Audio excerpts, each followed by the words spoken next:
Olá, sejam muito bem-vindos a mais um estudo promovido pelo Centro Espírita Bezerra de Menezes, o Apóstolo do Bem. Se você ainda não é inscrito em nosso canal, inscreva-se. E não esqueça de clicar no sininho de notificações para poder receber um lembrete todas as vezes que um vídeo for lançado. Se puder também, compartilhe este vídeo e todos os demais vídeos com seus amigos e familiares que possam se beneficiar dos estudos que têm sido feitos pela casa. Muito obrigado e que Jesus abençoe a todos. Boa noite, queridos irmãos do Centro Espírita Bezerra de Menezes, o Apóstolo do Bem. Nós, hoje, nesta quinta-feira, vamos falar de uma médium, Eusápia Paladino. Primeiramente, nós vamos agradecer a Jesus por esta oportunidade e rogar ao nosso Criador, Deus, nosso Pai Todo-Poderoso, que neste momento possa trazer para cada um de nós o entendimento necessário do trabalho da doutrina espírita e de todos aqueles que nos antecederam, para que hoje tivéssemos as obras, as experiências relatadas de como proceder diante dos nossos compromissos reencarnatórios. Que a tua luz misericordiosa, Senhor Jesus, se estenda a todos os lares aqui representados, os que estão nos ouvindo, e que a misericórdia divina possa trazer para cada um de nós, neste momento, no nosso coração, na nossa mente, as palavras necessárias para fazer com que o entendimento chegue a todo aquele que estiver nos ouvindo. Que assim seja, graças a Deus. Então, falar de Eusápia Paladino, ao mesmo tempo que é um desafio, é um incentivo para cada um de nós e traz a esperança de que todos nós podemos fazer a nossa parte, aquilo que compete a cada um, enquanto espírito encarnado que aqui estamos. Eusápia Paladino, ela é chamada de a médium mais pesquisada pelos pesquisadores, pelos cientistas da época. Nós vamos começar falando que o médium, aquele que se dedica ao trabalho da mediunidade, e principalmente nessa época, para que hoje nós estivéssemos aqui falando sobre a doutrina espírita e sobre os fenômenos da mediunidade, com tanta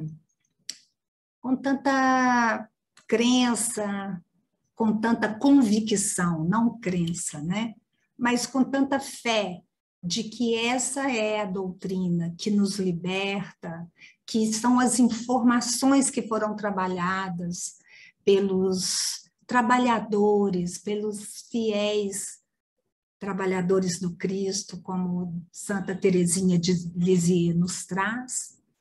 Então, nós vemos que os médiuns passaram por muitas atribulações, por experiências, observações, e até que fosse comprovado cientificamente que eles não eram os charlatães como eram colocados e como foram vistos a grande parte deles naquela época, né?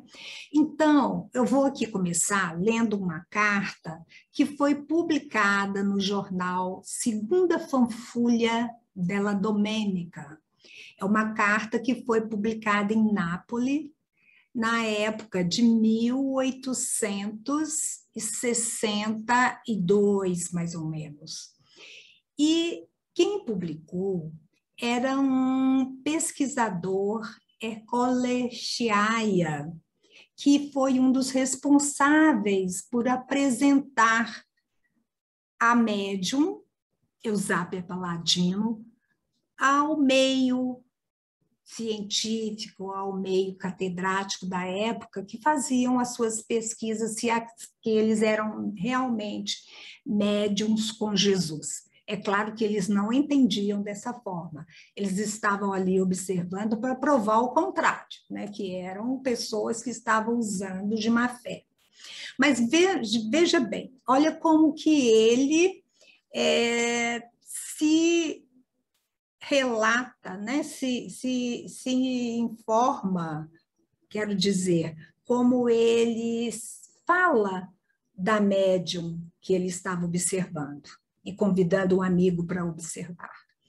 A doente é uma mulherzinha modestíssima e de condição social muito simples, com cerca de 30 anos, robusta, iletrada e cujo passado, porque é vulgaríssimo, não merece esquadrinhar, que nada apresenta de notável a não ser as pupilas fascinantes, um brilho que relata, traz a potencialidade dela e que os criminalistas diriam irresistível. Ele estava escrevendo, chamando a atenção de um pesquisador criminalista.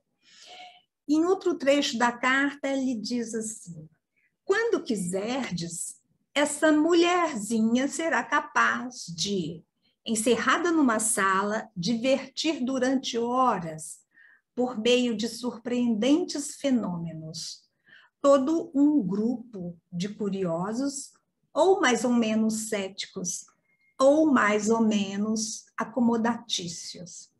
Então, através dessa carta desrespeitosa, né, com uma médium, com uma mulher, mas a gente sabe que a mulher ali já não tinha o seu respeito devido, ainda não tinha, mas também por estar militando, estar ali na mediunidade com o compromisso assumido, ela também não era respeitada e referiam-se a ela com menos trato, né? Então, essa carta ele estava convidando o célebre alienista a investigar diretamente os fenômenos por ele constatados, né, nessa médium, Eusápia Paladino, e ele estava convidando ao doutor Cesare Lombroso. Isso se dá na Itália, né? Cesare Lombroso era um estudioso, pesquisador na área criminalística. A Eusápia Paladino, nós sabemos que ela era uma médium de efeitos físicos. Ela não é muito conhecida, assim, né?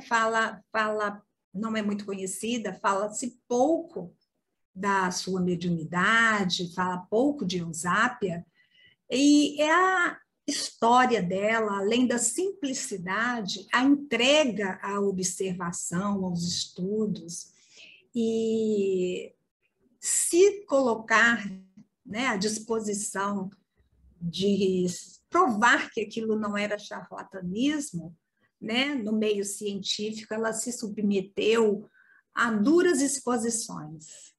Né? Nós ouvimos mais falar de Florence Cook, né, que trazia, através de William Crookes, um pesquisador também da época, sobre o espírito de Kate King, que mais na frente nós vamos falar de Kate King. Então, no século XIX, nós sabemos que borbulhava em todos os continentes, né, em todo o orbe, as manifestações mediúnicas, nos convidando a abrir os olhos para o sentido da nossa vida. Então, a gente ouvia falar de Florence Cook, das irmãs Fox, de outros, mas Eusápia, muito pouco, né? No prefácio do livro Fonte Viva, Francisco Cândido Xavier, né, o médium, e pelo espírito de Emmanuel. Emmanuel traz no prefácio o seguinte: ele traz sobre a introdução do Livro dos Espíritos, quando Kardec nos prolegômenos traz exatamente assim, que é uma parte também do livro dos Espíritos que nós assim não passamos por ele rapidinho, né, pela introdução, e ali tem ensinamentos, tem informações importantíssimas para nós médiuns, né? Então, na introdução do livro dos Espíritos, Kardec fala exatamente assim: fenômenos alheios às leis da ciência ordinária se dão por toda parte, revelando na causa que os produz a ação de uma vontade livre e inteligente.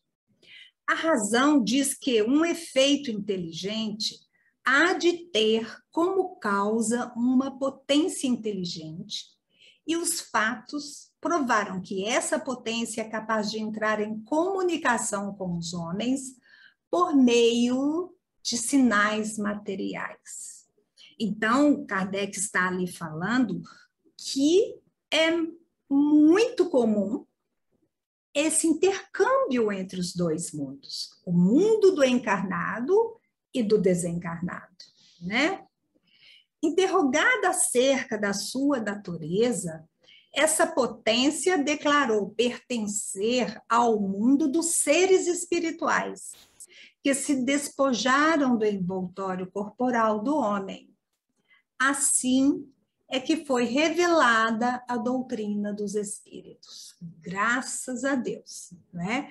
Então, nós sabemos que essa comunicação nada tem de fantasmagórica, como os homens pincelavam, pontuavam e inflamavam até agora, né? É falta de conhecimento. E Kardec continua: as comunicações entre o mundo espírita e o mundo corpóreo estão na ordem natural das coisas e não constituem fato sobrenatural. Tanto que, de tais comunicações, se acham vestígios entre todos os povos, em todas as épocas. Hoje se generalizaram e tornaram patente a todos. É necessário, né? O Espírito de Verdade vem trazendo isso no prefácio ali do Evangelho segundo o Espiritismo. Chegada a hora, né, de soar as trombetas.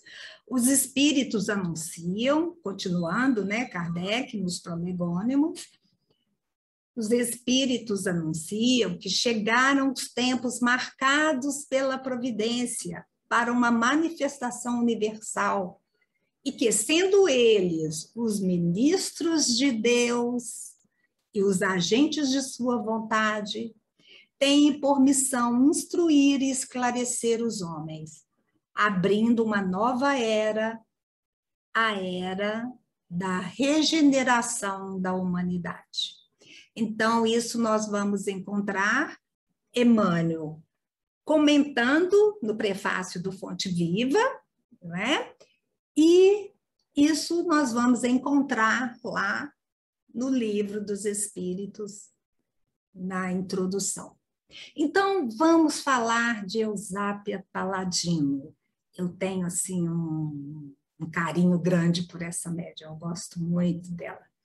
No ano de 1854, nós vamos lembrar que o Livro dos Espíritos é lançado 3 anos depois, né, em abril. Ela nasce no ano de 1854. Então, no dia 21 de janeiro, nascia aquela que aparentemente seria uma pessoa comum, como tantas outras que nasciam naquela época. Mas se tratava de Eusápia Paladino, cuja mãe morre no seu parto. Já começa aí as dificuldades, né? Ela era de família pobre e não foi alfabetizada. Contudo, a sua trajetória foi marcada na história da pesquisa psíquica, pois foi a primeira entre os médiuns de efeitos físicos a ser examinada por grande número de homens de ciência. Aí nós vamos encontrar o César de Lombroso, o Ercole Chiaia, o Aksakov, Charles Richer e muitos outros. E depois até Ernesto Bozano. Então, assim começa o estágio de Eusápia Paladino aqui na Terra, nesse ano de 1854. Na sua infância, ela já ouvia batidas no mobiliário e já tinha ali uns olhos a observar alguns detalhes, algumas coisas que já aconteciam com ela. E à noite também ela sentia mãos puxando o seu cobertor. Aos 12 anos, ela fica órfã de pai, é acolhida por uma família abastada de Nápoles, né, que a recebeu como empregada doméstica. Ela vivia ali naquela época, mais ou menos, das mesas girantes, né? Então, ela nasce num lugarejo muito simplesinho. E quando fica órfã, ela tem que dar um jeitinho de sobreviver, né? Então, ela é acolhida por essas pessoas, onde ela vai trabalhar ajudando nos trabalhos domésticos, né? Menina ainda. Em certa ocasião, quando as pessoas às quais ela convivia convenceram-no a sentar à mesa e participar da reunião, né? Ali junto com eles, e estar juntos, mais presente, porque ela era uma menininha que ficava mais tímida, mais quieta. E passados alguns momentos, alguns instantes, a mesa levitou, as cadeiras deslizaram sozinhas pelo chão, algumas coisas na sala agitaram, copos, garrafas. Imagina a situação dessa menina, né? Na cristaleira, os copos começaram a tinir, e algumas outras outros barulhinhos, ruídos. E eles logo descobriram que Eusápia era uma potente médium e que ela que estava causando aquilo. Leva a perceber que eles já tinham uma noção do que acontecia em Paris, né? Eles já tinham uma noção dessas comunicações. Então, muito jovem, Eusápia casa com Rafael Deudais. Era um homem rude, né? A maltratava, e ela foi muito infeliz com esse marido, ao contrário, né, do que ela esperava, que ela ser acolhida. Porém, a bondade era a tônica na vida de Eusápia Paladino. Ela repartia com todos o que ela tinha e que os viam necessitados, então ela ali compartilhava, né, com aqueles necessitados. O seu espírito sempre foi caritativo e ela não se permitia ver a dor do semelhante sem chorar junto, sem ali ajudar. E talvez isso tenha, né, causado os seus grandes atritos com Rafael, seu marido, que não conseguia entender aquilo, né? Quando ela levava pessoas carentes para sua casa e ele não aceitava. Para ele, ela era uma louca, né? Ele acaba por abandoná-la, né? Mas sem desespero, ela confiando em Jesus, ela não se deixa bater. Ela começa a frequentar as reuniões mediúnicas. Aos 22 anos, ela conhece um senhor Damiani, um profundo conhecedor da doutrina espírita. Ele chega até ela após receber uma psicografia que sua própria esposa havia recebido, e na psicografia a orientação que vinha era do espírito John King, e ali a orientação era para que ele procurasse essa médium Eusápia Palladino. O espírito de John King é conhecido no meio espírita, né? Nós vamos falar daqui a pouquinho dele. Então, o espírito de John King, através da esposa do irmão Damiani, fala exatamente assim: há muito procura ajudar a senhora Eusápia Palladino para que ela possa cumprir a sua tarefa nesta reencarnação.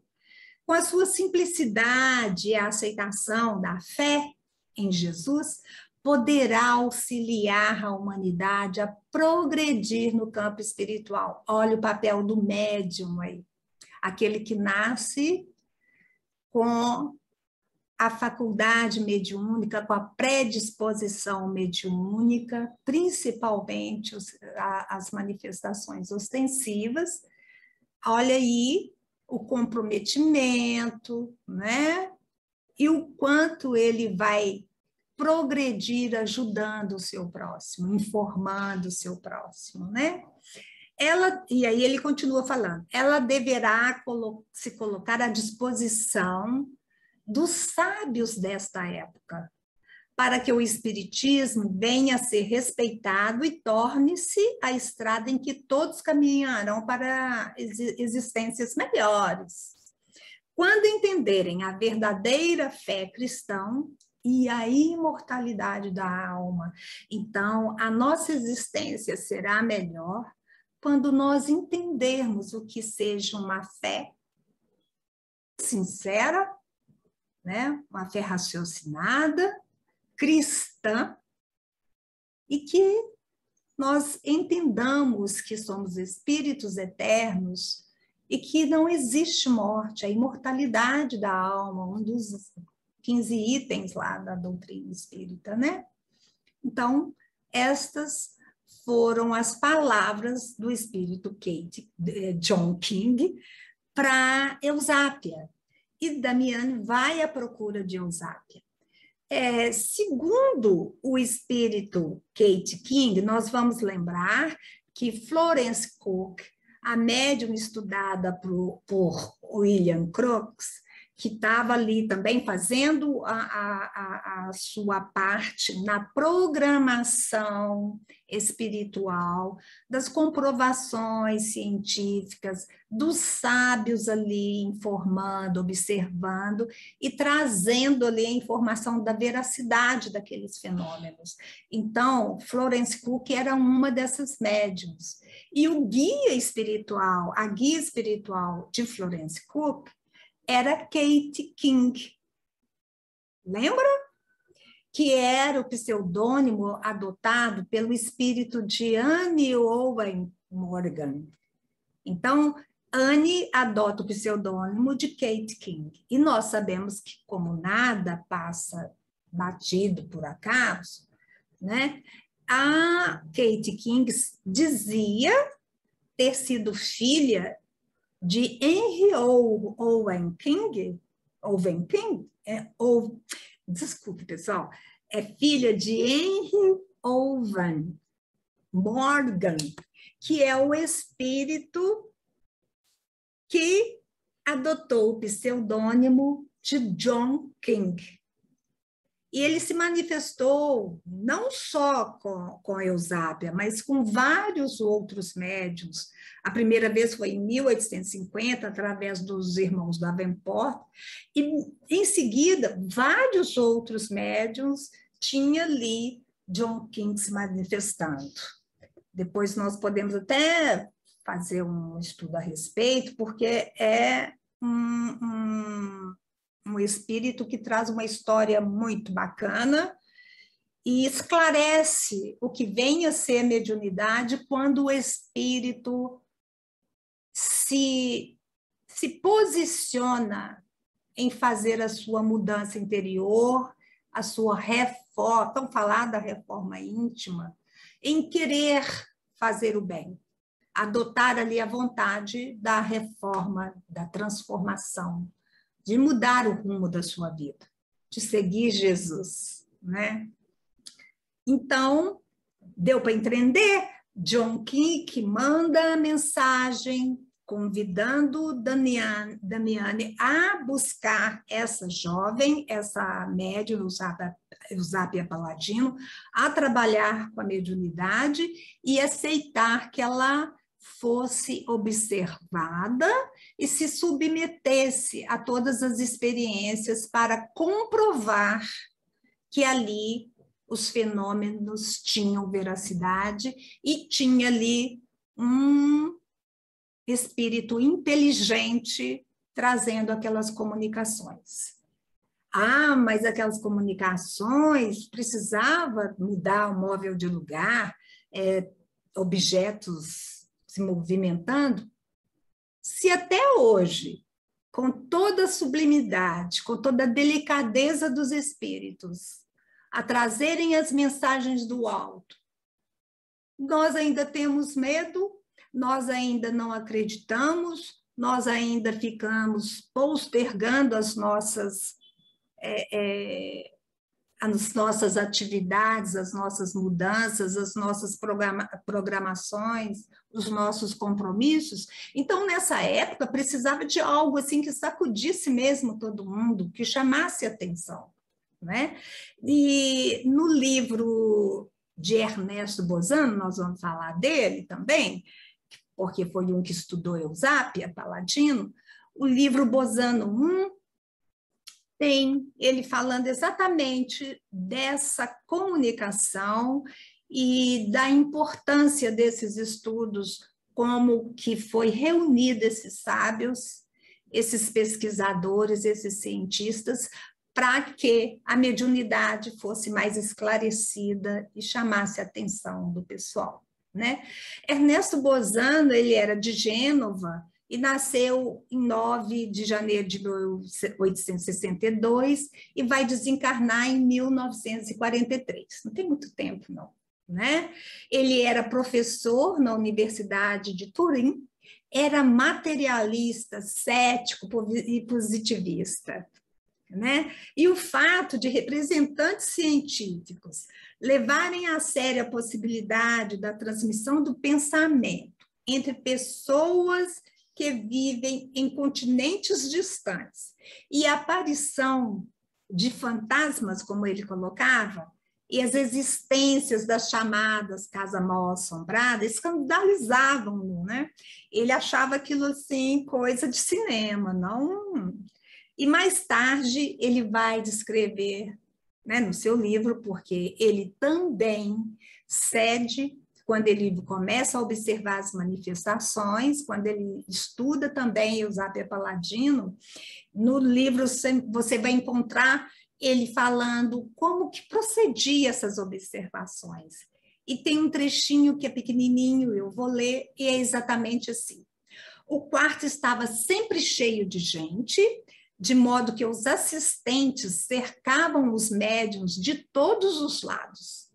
Por esse motivo, o mínimo movimento de qualquer um deles, qualquer um dos médiuns, seria logo percebido, e qualquer esforço violento dos seus membros teria sido absolutamente impossível. Então, ele está falando aqui que da forma como eles observavam, às vezes amarravam, prendiam, né? Era impossível o médium, no caso, nós estamos falando de Eusápia Paladino, burlar e fazer qualquer outra coisa ali. A apresentação de Eusápia Paladino ao mundo científico europeu aconteceu mais através do professor Sciaia, aquele professor Ercole Sciaia, lá de Nápoles, que escreve aquela carta chamando a atenção de César Lombroso para que observasse essa médium. Mas como ele coloca, é como se a levasse para participar de um espetáculo, né? Usar ali a médium de uma forma sem respeito algum. Então, ele foi responsável, de uma forma ou de outra, ele ajudou, né, a Eusápia Palladino a concluir, a trazer o seu compromisso mediúnico, porque ela cede, ela se posiciona para ser estudada, para ser observada pelos sábios, pelos médiums, pelos cientistas da época, né? Então, a tal carta ao professor Lombroso é o professor Chiaia que escreve, né? E publica no jornal, dando detalhes da sua experiência, e ele está ali convidando o célebre cientista, criminalista, a fazer as investigações diretas com Eusápia Palladino. Eusápia Palladino foi trazida em várias obras, né? Nós vamos encontrar em italiano, em inglês, em alemão, vários livros em francês sobre a história, sobre a colaboração de Eusápia Palladino. Camille Flammarion trouxe, César Lombroso, né? Stanley Lefebvre também trouxe, Filippo Bottazzi, vários outros escreveram sobre ela. E Charles Richer foi um dos convidados a observar a Eusápia Palladino também. Charles Richer foi fundador da metapsíquica, ele era médico, né? Nasceu em 1850, desencarna em 1935, ele desempenha um papel fundamental no processo de desvendar os processos anímicos, os fenômenos anímicos, ele que traz o que denomina, né, como ectoplasmia,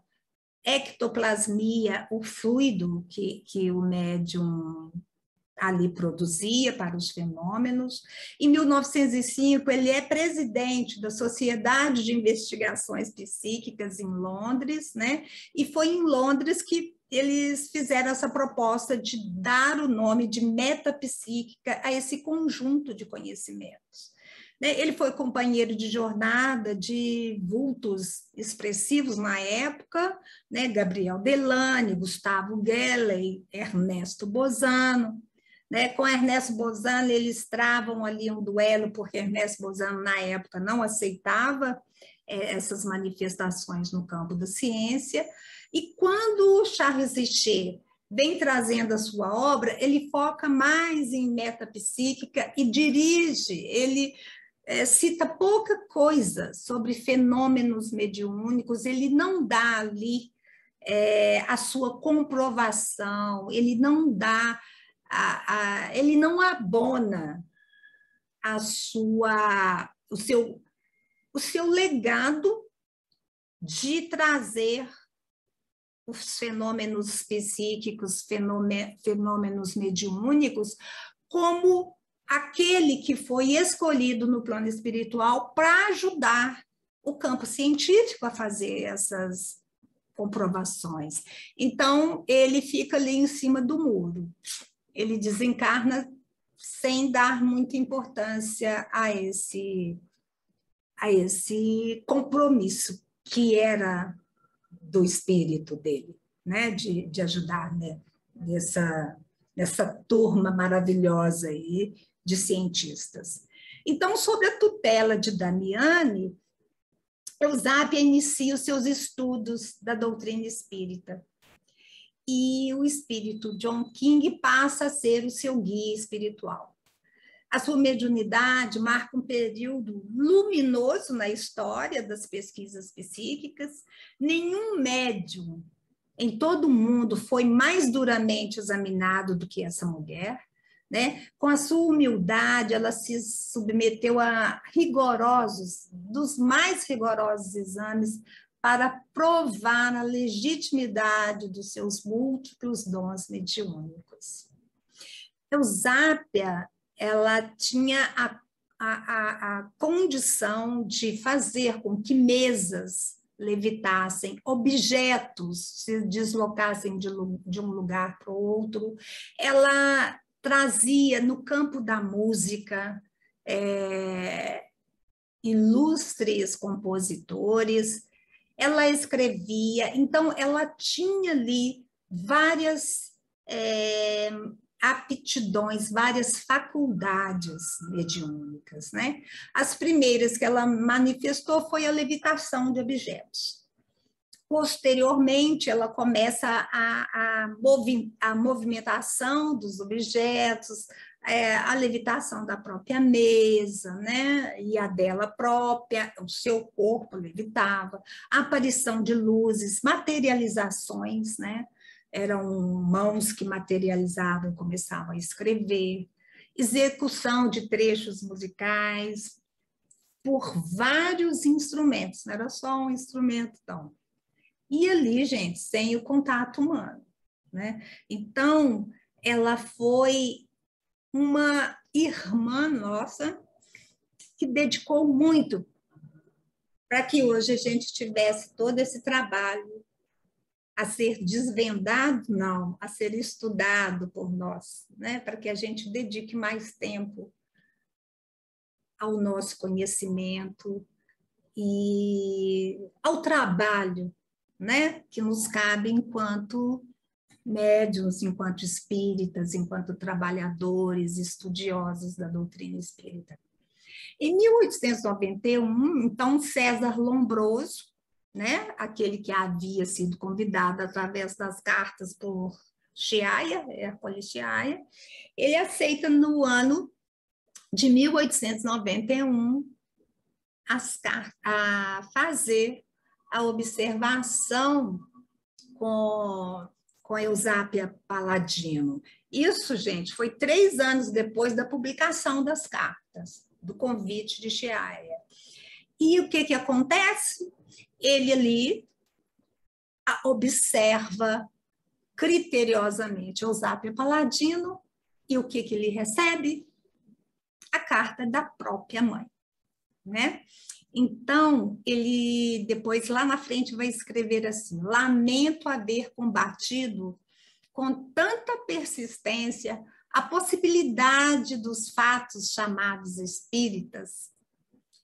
E ele fica muito grato e passa a ter uma relação mais próxima com Eusápia Paladino por ter conversado ali com o espírito da sua mãe que materializou ali para ele. Então, ele tem a obra, né, Nel Mundo del Mistério, e não estou falando aqui, gente, mas nem sei se é assim que pronuncia, né? E, então, Lombroso, que era italiano, nascido em Verona, né, em 6 de novembro de 1835, né? Nós vamos lembrar que Eusápia nasce em 1854, né? Então, ela era assim, jovenzinha ainda, né? Dos 30 e poucos anos, quando ele passa a observá-la. Ele desencarna em 1909, 19 de outubro de 1909, em Turim, na Itália. É um cientista universalmente conhecido pelos importantes trabalhos realizados, né, no jurídico, e desde muito cedo ele se dedicou às letras. Aos 12 anos de idade, ele escreveu a obra intitulada Grandeza e Decadência de Roma, que teve grande repercussão nos meios intelectuais de então. Então, a gente vê que era realmente um espírito ali compromissado no trabalho do Cristo, né? Ele converteu-se ao espiritismo depois de realizar essas experiências sobre a mediunidade com Eusápia Paladino, e aquela carta foi assim um chamamento, né? Mas ele leva aí 3 anos para poder atender o convite. Esse tempo, a Eusápia já estava um pouco cansada das calúnias, né, das injúrias a seu respeito. A sociedade era implacável, né?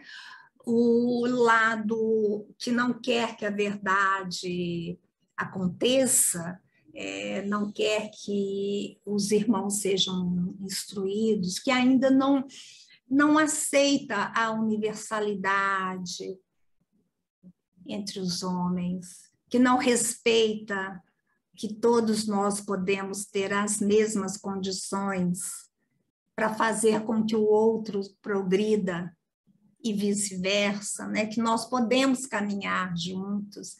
Então, ela sofreu muito, né? Tinha colunistas de periódico que falava que ela fazia aquilo tudo por dinheiro. E aí ela responde, quem assim me descreve não me conheceu antes, porque eu sou a mesma. Né? Continuo pobre e cuidando dos que, como eu, vivem na miséria. E sou feliz assim, ela responde. Se me propus a servir a uma causa justa, faço-o porque quero, ninguém me obrigou. Sei que sou testada por grandes figuras, famosa por seus méritos. Fiquei rica, sim, rica de conhecimentos para quem, como eu, não aprendeu a ler nem escrever. Hoje posso me considerar diplomada pelo muito que esses novos amigos me ensinaram. Sou grata ao casal Damiani e aos professores Ercole Chiaia, Charles Richer, César Lombroso, ao meu descobridor espiritual, John King. Eles me deram uma nova vida, um outro lado de um mundo muito melhor do que este em que vivemos. Olha o relato de uma médium que se encontra ali com seu compromisso, com a sua vida espiritual e se dedica e traz para todos nós essa condição de seguirmos em frente, de termos a responsabilidade diante de nossas vidas e de todos aqueles que compartilham da nossa caminhada, mas a gratidão eterna a todos esses que nos antecederam e que muitos ainda estão na militância do trabalho espírita, fazendo grandes trabalhos de pesquisa, de informação, né? E a nossa casa, ela tem esse compromisso, né?